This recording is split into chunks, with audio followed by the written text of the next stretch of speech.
Very good morning students. Welcome to today's online class. Previous lecture में हमने discuss किया था कि हम किसी स्प्रिंग पर एक मासलेस स्प्रिंग पर हम एक कोई मास या बॉडी हम जब उस पर हैंग करते हैं, वन साइड को हम क्या करते हैं, एक रिजिड सपोर्ट से हुक करते हैं। फॉर एग्जांपल हम और इस तरीके से इसमें मास सस्पेंड करते हैं तो उसमें जो ऑसिलेशन होता है उसका हमने टाइम पीरियड और फ्रीक्वेंसी कैलकुलेट किया था। अब देखते हैं कि लोडेड स्प्रिंग कॉम्बिनेशन, हमने लास्ट लेक्चर में देखा था कि we have only one spring at a time. अब देखेंगे कि the combination of spring and this combination of spring can be have parallel combination और सीरीज कॉम्बिनेशन। पैरेलल कॉम्बिनेशन और सीरीज कॉम्बिनेशन में हम स्प्रिंग को क्या कर सकते हैं, कनेक्ट कर सकते हैं। तो हम देखते हैं कि इन case of combination of spring, इसमें हम पहला केस देखते हैं parallel combination. First case parallel combination. Parallel combination कैसे होगा, जब दो स्प्रिंग एक साथ पैरेलली किसी एक मास m से कनेक्टेड होगा। फॉर एग्जांपल वी हैव, अगर हम हॉरिजॉन्टली कनेक्ट करते हैं तो इस तरीके से हो जाएगा, और हम यहाँ पर कंसिडर कर रहे हैं कि this is mass small m and spring constant small k1 and small k2। It can also be like vertical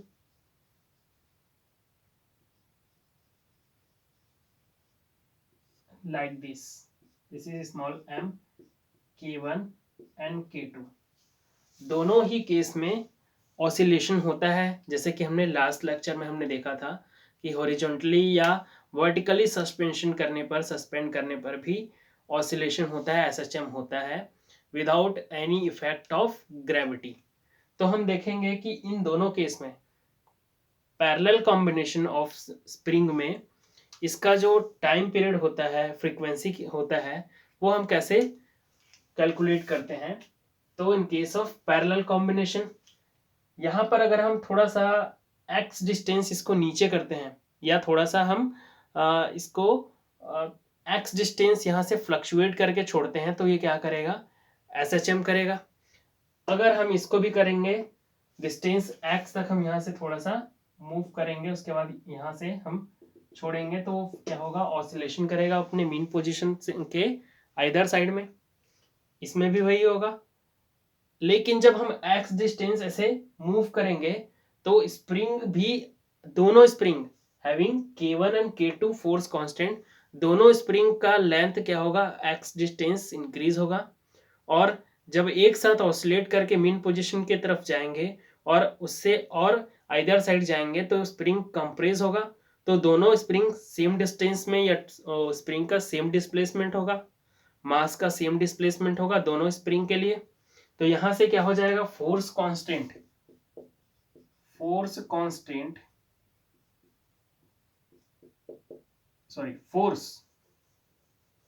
force on a body having mass m। हमने जो बॉडी सस्पेंड किया हुआ है उस पर जो फोर्स लगेगा वो दोनों स्प्रिंग के कारण लग रहा है, दोनों स्प्रिंग के कारण लग रहा है। और डिस्प्लेसमेंट, दोनों स्प्रिंग सेम डिस्प्लेसमेंट कर रहा है। तो इन केस क्या हो जाएगा, लेट लेट हम यहां कंसिडर कर लेते हैं, let displacement is y and force constant for first one is k1, force constant for second one is k2। so force exerted on mass m, small m, by k1 या spring first and by spring two. तो first one के लिए ले लेंगे, इसको हम F1 ले लेते हैं, bye k1 is equal to F1, ये हो जाएगा माइनस k1 y। हम डिस्प्लेसमेंट y ले रहे हैं।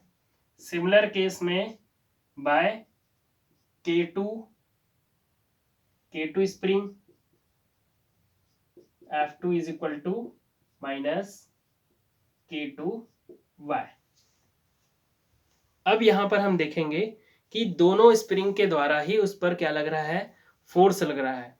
सो total force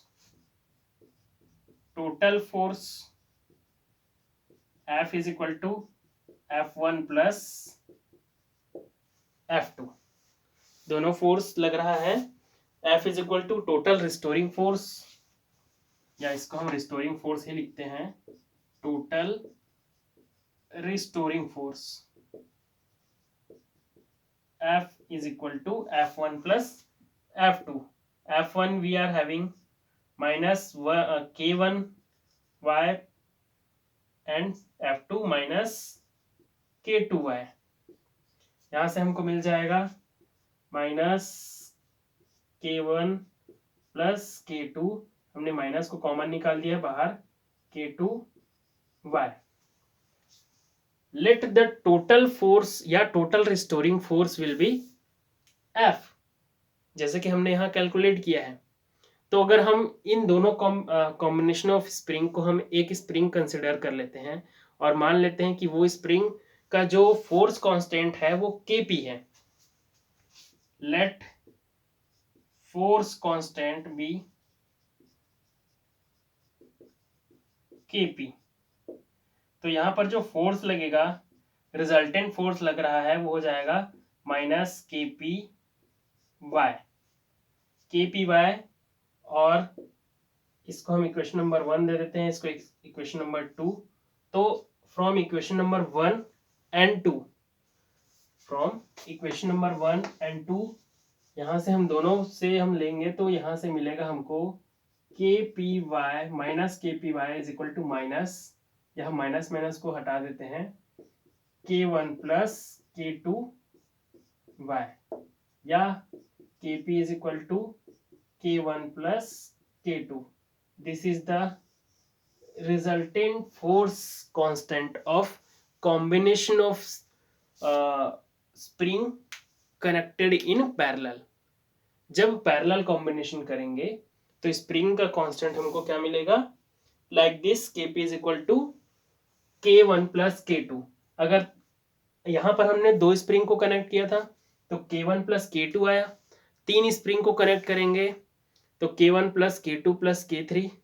if there is 4 springs, there are 4 springs are there, K1 K2 K3 K4, सबका क्या हो जाएगा, समेशन हो जाएगा। Now what is the formula of time period. हमने देखा हुआ है कि time period TP when springs are connected in parallel, इसलिए हमने यहां पर इसको TP ले लिया है। या हम पहले T का फॉर्मूला लिख लेते हैं, 2 pi under root m upon K। हम यहाँ पर पैरेलल कॉम्बिनेशन की बात कर रहे हैं तो हम यहाँ पर ले लेंगे TP और ये हो जाएगा KP। So TP time period when springs are connected in parallel, m upon K1 plus K2. This is time period. And what will be the frequency? Because we have a frequency nu is equal to 1 upon TP. This will be 1 upon 2 pi under root K1 plus K2 upon m. This will be the frequency of oscillation when two springs in the combinations are connected in parallel। और उसके साथ में हम एक मास suspend करते हैं तो उसमें जो SHM होगा उसका टाइम पीरियड हमको TP is equal to 2 pi under root m upon K1 plus K2 और न्यू विच इज फ्रीक्वेंसी, हम इसको न्यू पी भी लिख सकते हैं। This is the frequency of oscillation when two springs are connected in parallel. let us see in case of series combination.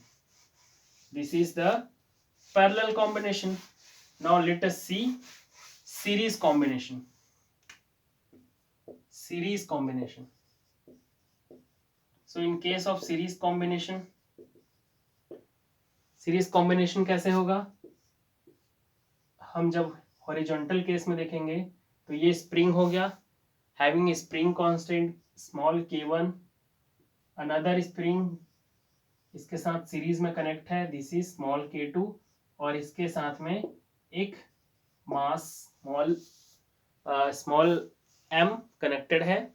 This two springs are massless.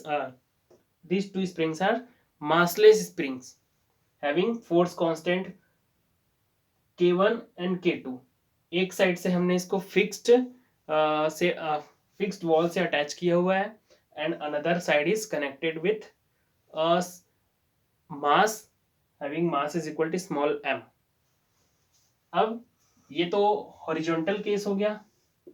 In case of vertical combination of spring, this is the vertical combination, small m, this is k1 and this is k2. अब यहाँ पर देखेंगे कि अगर हम हल्का सा इसमें जब मास m यहाँ पर सस्पेंड हुआ है और यहाँ पर हम हल्का सा जर्क देके इसको x डिस्प्लेसमेंट तक यहाँ मूव करते हैं, यहाँ से हम इसको यहाँ से x डिस्प्लेसमेंट मूव करते हैं, m यहाँ से ये x हो जाएगा. सिमिलर केस यहाँ से हम इसको इतना x डिस्प्लेसमेंट जर्क देते हैं तो क्या होगा, फिर वो अपने मीन पोजीशन से आइदर साइड क्या करेगा, ऑसिलेट होना स्टार्ट कर देगा. और इन दिस केस जब स्प्रिंग सीरीज में कनेक्टेड है, सो दोनों स्प्रिंग में अलग अलग एक्सटेंशन क्या होगा, डिस्प्लेसमेंट होगा दोनों में. मान लेते हैं, कंसिडर कर लेते हैं कि k1 x1 डिस्टेंस तक क्या होगा, एक्सपांड होगा, और k2 x2 डिस्टेंस तक क्या होगा, एक्सपांड होगा. मान लेते हैं कि ये x2 डिस्टेंस तक और ये x1 डिस्टेंस तक एक्सपांड होगा. तो यहां पर जो फोर्स लगने वाला है, किस पर, जो मास हम सस्पेंड कर रहे हैं उस पर जो फोर्स लगने वाला है, that will be restoring force due to this two springs. दोनों स्प्रिंग के द्वारा क्या होगा, रिस्टोरिंग फोर्स लगेगा. और ये दोनों स्प्रिंग के द्वारा जो रिस्टोरिंग फोर्स लगेगा, दोनों के द्वारा ही इस मास पर लगेगा, क्योंकि we are having only one mass और ये दोनों स्प्रिंग के द्वारा लग रहा है. तो फोर्स या रिस्टोरिंग फोर्स इसको हम एफ से रिप्रेजेंट कर लेते हैं.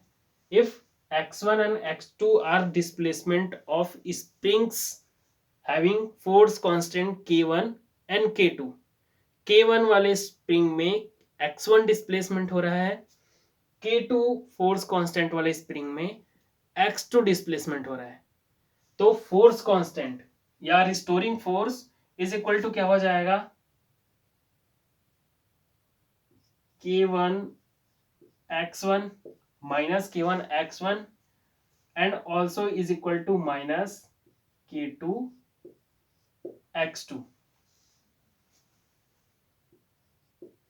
k1 x1 is equal to minus k2 x2 या x1 is equal to f upon k1 minus k1 and x2 is equal to f upon minus k2. और यहां पर जो टोटल डिस्प्लेसमेंट हो रहा है, that is equal to how much, x. ये body m x displacement कर रहा है, उस डिस्प्लेसमेंट के कारण स्प्रिंग k1 x1 डिस्प्लेसमेंट कर रहा है और k2 स्प्रिंग x2 डिस्प्लेसमेंट कर रहा है. तो यहां से क्या होगा, x is equal to x1 plus x2 ये टोटल डिस्प्लेसमेंट है, जो कि उसका मास जो डिस्प्लेस हो रहा है वो है x1 स्प्रिंग 1 का डिस्प्लेसमेंट, x2 स्प्रिंग 2 का displacement. So this is equation number 1, इसको ले लेते हैं। तो x इज इक्वल टू क्या आ जाएगा, F upon minus F upon k1 minus F upon k2। यहां से हम सॉल्व करेंगे, f कॉमन ले लेते हैं, ये हो जाएगा 1 upon k1 plus 1 upon k2। अब यहां से हमारा जो डिस्प्लेसमेंट है x, तो हम ये कंसिडर कर लेते हैं कि if total expansion is x हो रहा है, जिसको हमने यहाँ पर कैलकुलेट किया हुआ है, तो x इज इक्वल टू हमको मिल रहा है f और minus F 1 upon k1 plus 1 upon k2, ये मिल रहा है। अगर हम ये कंसिडर करते हैं कि दोनों स्प्रिंग का रिजल्टेंट जो फोर्स कांस्टेंट है वो ks है, if the resultant force constant is ks हम इसलिए रिप्रेजेंट कर रहे हैं क्योंकि ये सीरीज में कनेक्टेड है। हम जब पैरेलल में कनेक्ट किए थे तो हम कंसिडर कर रहे थे kp। So let ks is the resultant spring constant of the combination, resultant spring constant of combination, spring constant या force constant लिख दिया, force constant। तो यहां से हमारा क्या होगा, क्योंकि टोटल डिस्प्लेसमेंट x हो रहा है, this is the total displacement, तो x can be written as like that, x is equal to minus F upon ks, because जो टोटल डिस्प्लेसमेंट हो रहा है is the combination of this two springs, और उन दोनों स्प्रिंग्स के combination के कारण जो रिजल्टेंट स्प्रिंग कांस्टेंट आएगा उसको हम क्या कंसिडर कर रहे हैं, ks। तो हम इस वैल्यू को यहां पुट कर देंगे, question number 2, question number 3, from equation number 2 and 3, यहां से 2 एंड 3 से क्या मिल जाएगा, minus F upon K S is equal to minus F 1 upon k1 plus 1 upon k2। So K S is equal to 1 upon K S is equal to 1 upon k1 plus 1 upon k2। This is the resultant spring constant of combination of series in spring. जब series में spring को connect करेंगे तो spring constant का resultant जो हमको मिलेगा that will B 1 upon K S is equal to 1 upon k1 plus 1 upon k2। If there are 3 springs connected in series, then 1 upon ks is equal to 1 upon k1 plus 1 upon k2 plus 1 upon k3। And इसको जब हम solve करेंगे तो क्या मिलेगा, we will get for the combination of two springs we will get ks is equal to k1 into k2 upon k1 plus k2। this is the resultant spring constant या force constant for the combination of two springs in series। let us see one example। हम series combination से related ही एक question देख लेते हैं। Two identical springs each of force constant k, what is given, two identical springs having force constant k। Questions को note down कर लेंगे।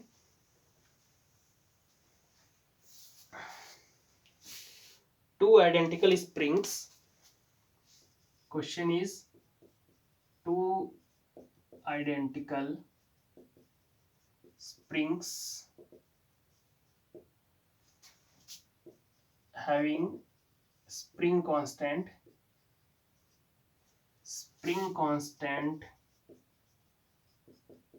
k, ये स्मॉल k है, small k, each of force constant k are connected in series, are connected in first हम series में connect कर रहे हैं एंड सेकेंडली पैरेलल में कनेक्ट कर रहे हैं. पैरेलल, फर्स्ट हमने सीरीज में कनेक्ट किया, second parallel. Calculate the ratio of the time period. Calculate the ratio of time period.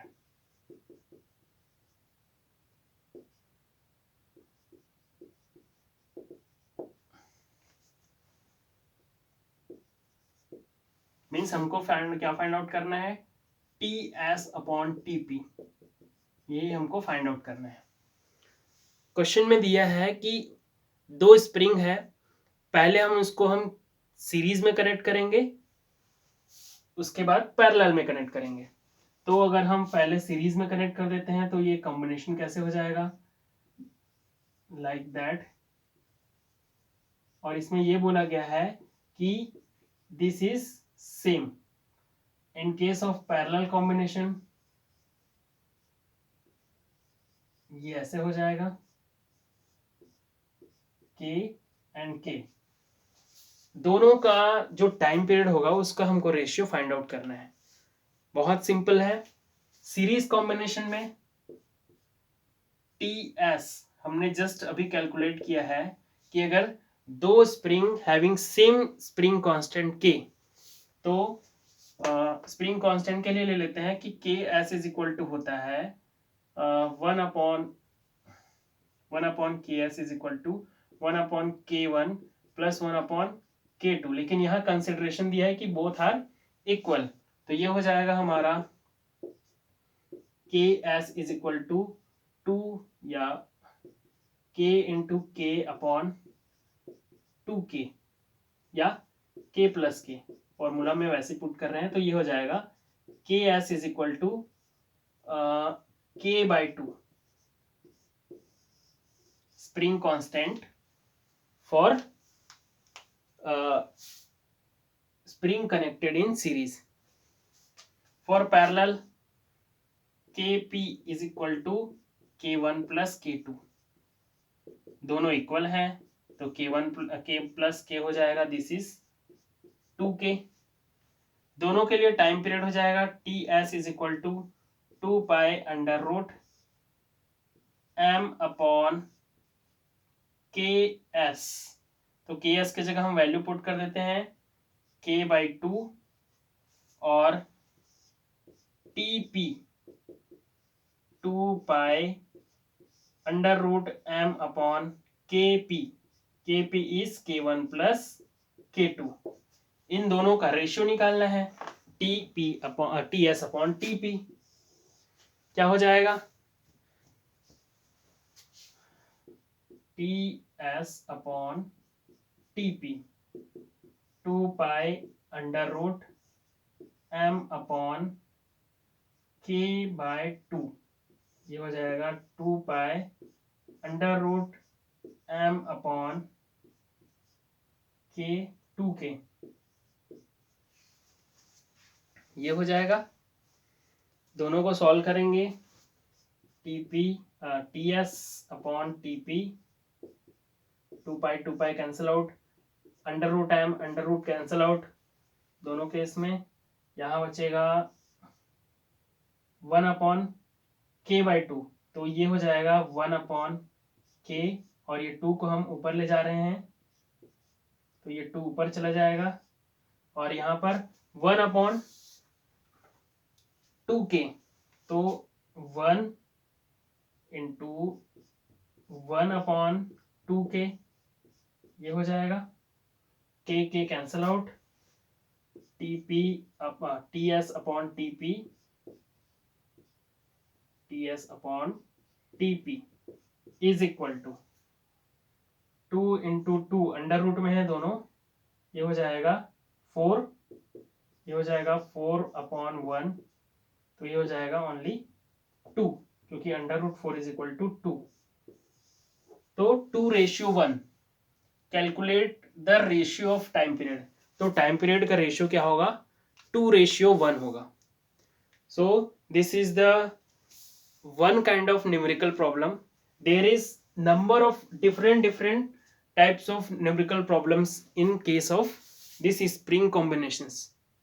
So आप लोग इसको ट्राई करके देखेंगे, जितने डिफरेंट क्वेश्चंस आपको मिलते हैं उन सबको from the concept of this spring combination, parallel combination and series combination, आप इससे बहुत सारे क्वेश्चंस के वेरिएशंस हैं उसको आप ट्राई करके देखेंगे.